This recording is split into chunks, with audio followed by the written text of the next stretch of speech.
Hello प्यारे बच्चों, आप सभी का स्वागत है Rajeev maths and reasoning classes में। आइए आज स्टार्ट करते हैं कक्षा 10 का लास्ट चैप्टर गणित का प्रायिकता प्रोबेबिलिटी। अक्सर ये चैप्टर जो है अभ्यर्थियों को थोड़ा सा कठिन लगता है, जबकि ये चैप्टर कठिन नहीं है। आप प्रायिकता क्या होती है इस वीडियो के माध्यम से जानेंगे, प्रोबेबिलिटी को और उसकी कुछ महत्वपूर्ण गुणों को और प्रतिदर्श समष्टि को अच्छे से सीखेंगे। आइए स्टार्ट करते हैं प्रायिकता। देखिए प्रायिकता क्या होती है, किसी घटना के घटित होने की संभावना को प्रायिकता कहते हैं।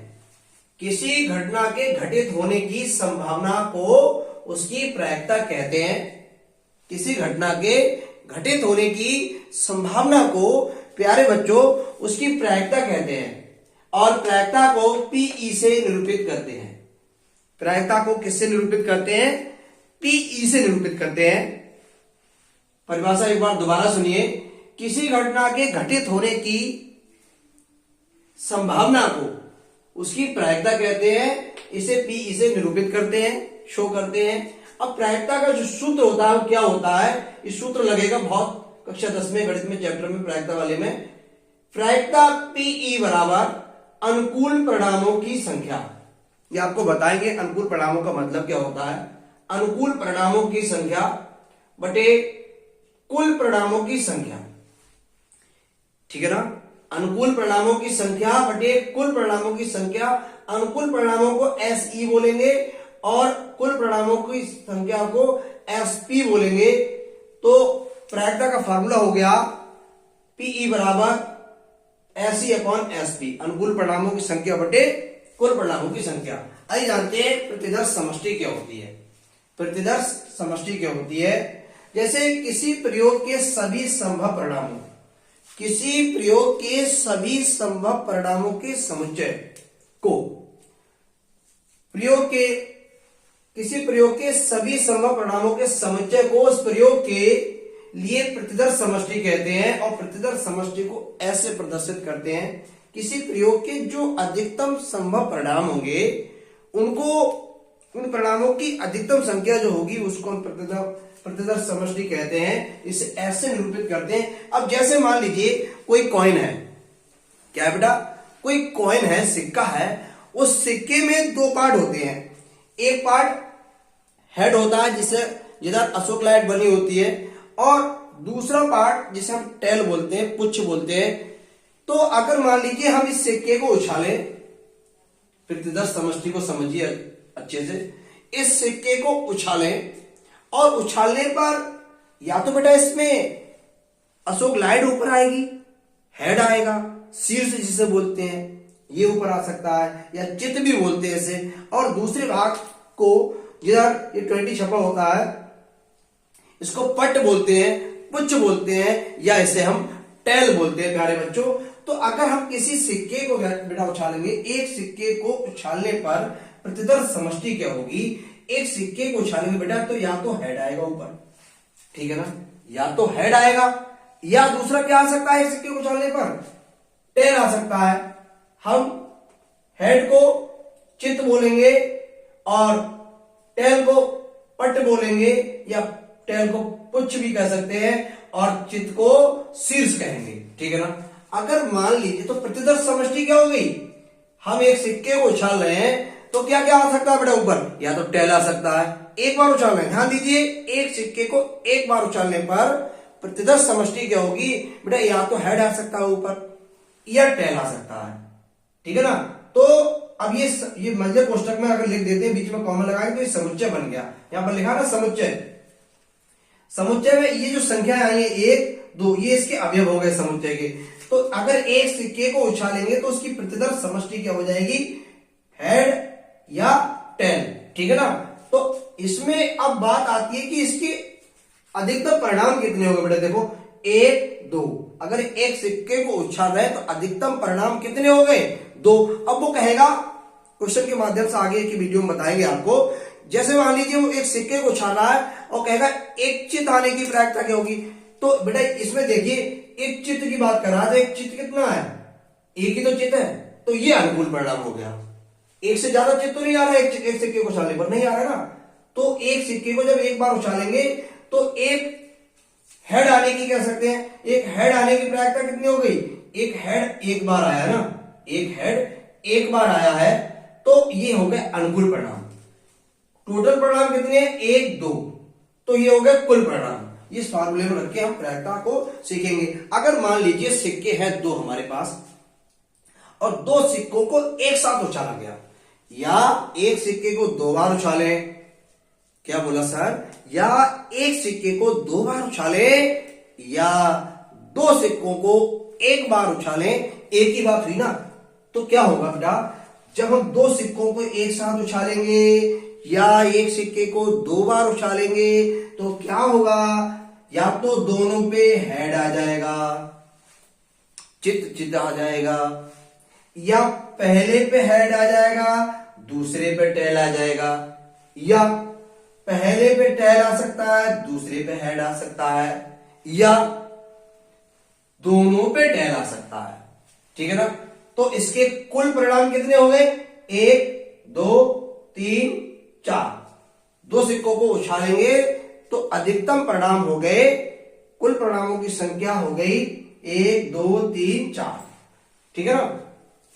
फिर से समझ लीजिए बेटा, एक सिक्के को 2 बार उछाल रहे हैं तो या तो पहले सिक्के पर भाई हेड आ गया, दूसरे पे भी हेड आ गया, पहले पे हेड आ गया दूसरे पे टेल आ सकता है। अब मान लीजिए पहले पे टेल आ गया दूसरे पे हेड आ सकता है, दोनों पे क्या आ सकता है, टेल टेल आ सकता है।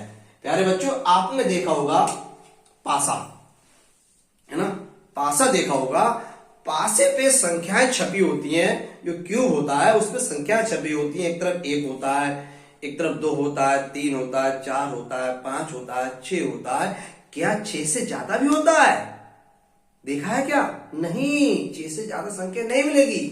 तो पासे को अगर हम उछालेंगे बेटा, एक पासे को उछाल रहे हैं एक बार, एक पासे को एक बार उछाल रहे हैं तो उसमें क्या क्या बेटा आ सकता है, 1 आ सकता है, 2 आ सकता है, 3 आ सकता है, 4 आ सकता है, 5 आ सकता है, 6 आ सकता है। ठीक है ना।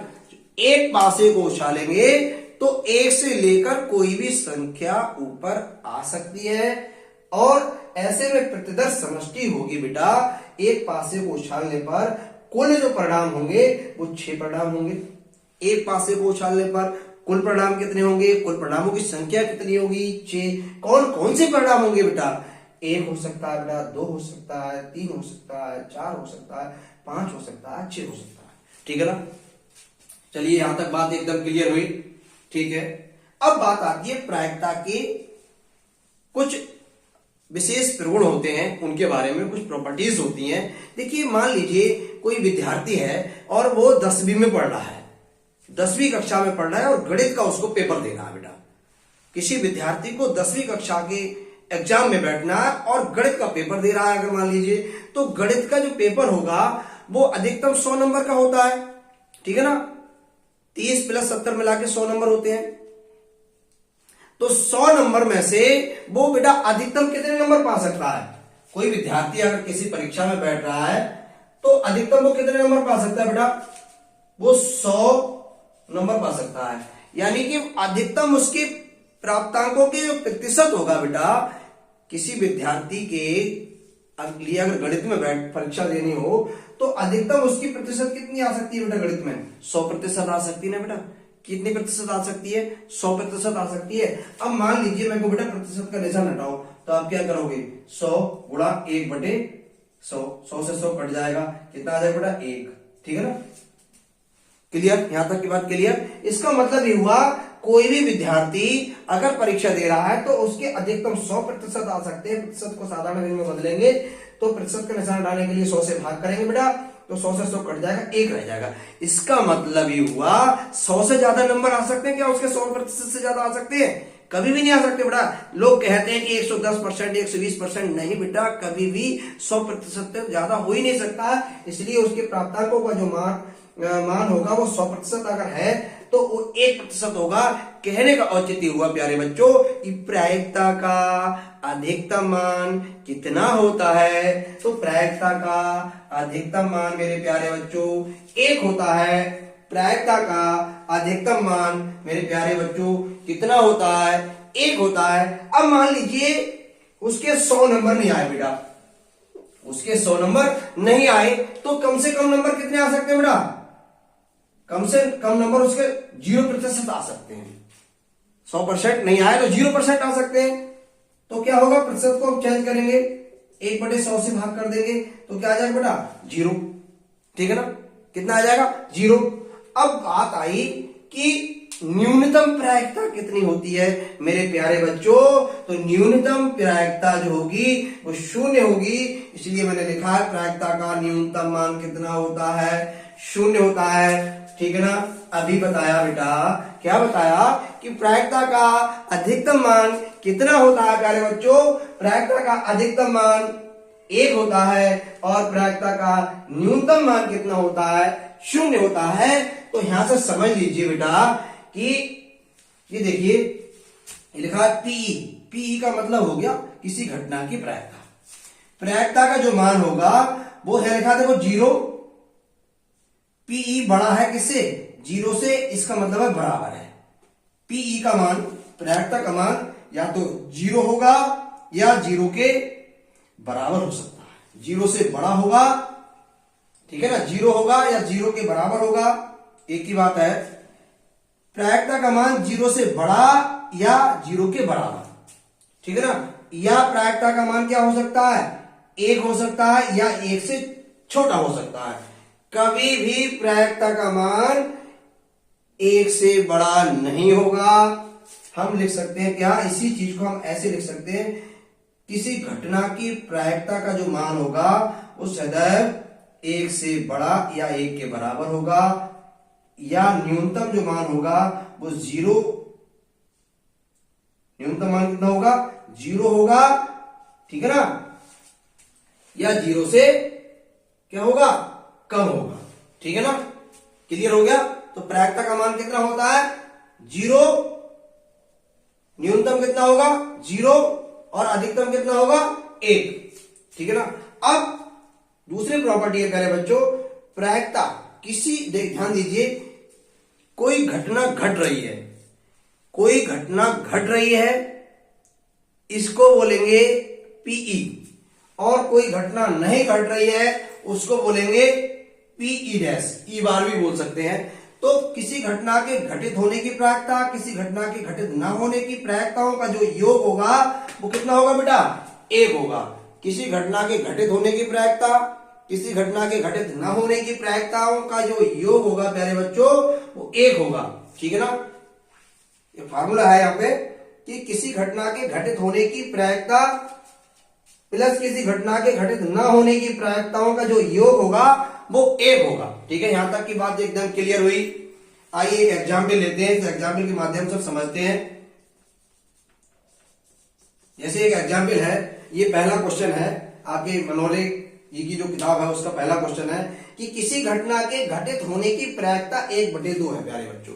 किसी घटना के घटित होने की प्रायिकता 1/2 है, तो किसी घटना के घटित न होने की प्रायिकता पूछ रहा है। आपको क्या करना है? ये फार्मूला लगाना है। देखो पीई जो होता है किसी घटना के घटित होने की प्रायिकता है, पीई डैश होता है किसी घटना के घटित न होने की प्रायिकता। तो क्या क्या दिया हमें? किसी घटना के घटित होने की प्रायिकता, इसका मतलब प्यारे बच्चों पीई दिया है। इसको क्या बोलेंगे? किसी घटना के घटित होने की प्रायिकता कितनी है? 1/2। हमसे क्या पूछ रहा है? किसी घटना के घटित ना होने की प्रायिकता, इसका मतलब पीई डैश पूछ रहा है, ठीक है ना? तो प्यारे बच्चों सूत्र अभी बताया, सूत्र क्या होता है? किसी घटना के घटित होने की प्रायिकता पीई, किसी घटना के घटित ना होने की प्रायिकता पीई डैश बराबर कितना होता है बेटा? 1 होता है, ठीक है ना? तो पीई की वैल्यू कितनी है? 1/2 प्लस पीई डैश की वैल्यू हमें निकालना है बराबर 1। क्या करेंगे बेटा? इस 1/2 को इधर ले जाएंगे तो पीई डैश बराबर आ जाएगा 1 माइनस 1/2। इसे घटाएंगे तो बेटा कितना आ जाएगा? 1। देखो यहाँ एलसीएम लेंगे, 2 एकम 2, 2 में से 1 घटाएंगे, या 2 माइनस 1 बटे 2 तो आ जाएगा 1 बटा 2। यही इस प्रश्न का आंसर हो गया। यहां तक की बात एकदम क्लियर हुई। आगे के वीडियो के माध्यम से हम जानेंगे इससे आगे के प्रश्नों को। Thank you.